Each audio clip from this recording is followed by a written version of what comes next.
Bismillah wa salatu wa salam ala Rasulillah sallallahu alayhi wa sallam. Donc, Inch'Allah, dans cette vidéo, on va essayer de simplifier la présentation des lettres de l'alphabet.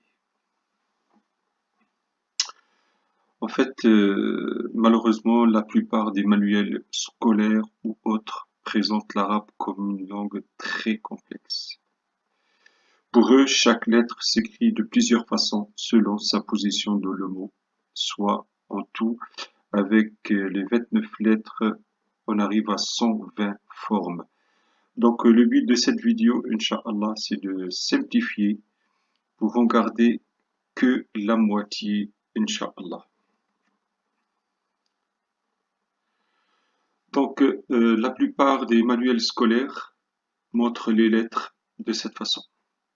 Je prends à titre d'exemple le B, la deuxième lettre de l'alphabet.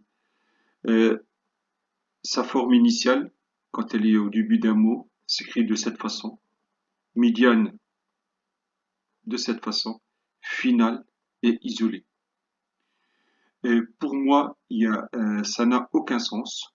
La preuve, en fait, quand on regarde la deuxième forme, elle ressemble à la première, sauf que on va rajouter ces subtitrés et qui, pour moi, ne doit pas exister. Pourquoi? Parce que tout simplement, subtitré en rouge fait partie de la lettre qui précède la lettre B.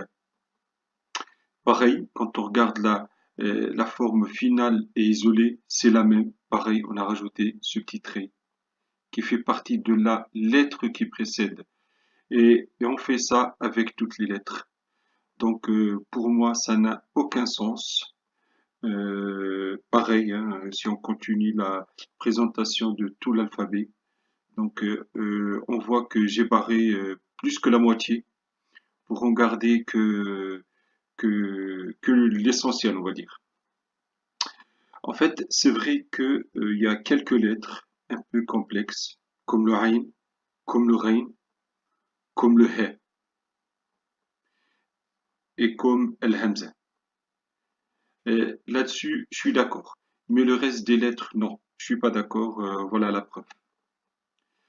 Donc, voilà ma façon pour présenter l'alphabet.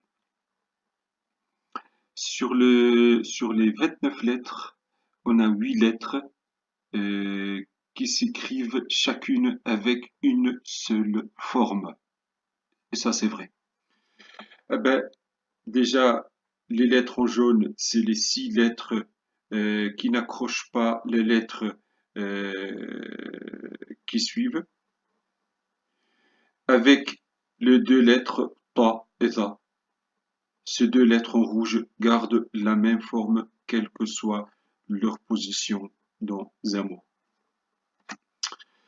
Alors, maintenant, on arrive aux 17 lettres. Ces 17 lettres, chacune possède, on va dire, deux formes. Forme initiale et forme finale. Si vous voulez, le principe est le suivant. On a une lettre, hein, je prends comme exemple, allez, très simple. La lettre Noun. La lettre Noun possède cette forme, c'est la forme initiale au début d'un mot, et la forme finale. Donc, qu'est-ce qu'on a fait? On a pris la même forme de Noun, on a rajouté cette petite forme pour marquer la fin. On le voit ici avec le jim, le ha et le kha. Donc pour marquer la fin de la lettre et pour dire tout simplement que le mot est terminé, donc on va rajouter cette petite forme aux trois lettres jim, ha, kha.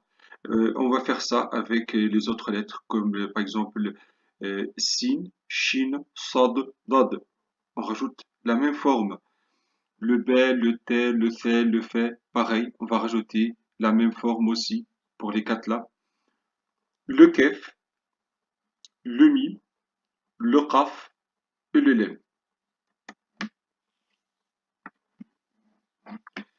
Alors, sur les 29 lettres, il y a trois lettres avec trois formes. C'est l'Ain, le Ghain et le He.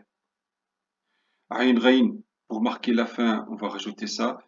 Ici, les deux lettres se trouvent au milieu d'un mot, on va les écrire comme ça.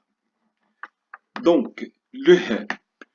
Le he, je l'ai mis avec les lettres avec trois formes, euh, sachant que, en fait, la forme là, c'est la même, sauf que si on l'attache avec la lettre qui précède, on l'écrit de cette façon. Voilà, ça c'est la lettre he. Il y a une seule lettre, une seule et unique lettre de l'arabe qui s'écrit de plusieurs façons. C'est la lettre Hamza. Je l'ai laissé à la fin, pourquoi? Parce que j'avoue que c'est la seule lettre un peu complexe de l'alphabet. On arrivera, Inch'Allah, dans les prochains cours. C'est pas notre sujet d'aujourd'hui. Il y a des règles, comment s'écrit Al-Hamza. On arrivera, Inch'Allah. Voilà, barakallahu fikum, assalamu alaikum wa rahmatullahi wa barakatuh.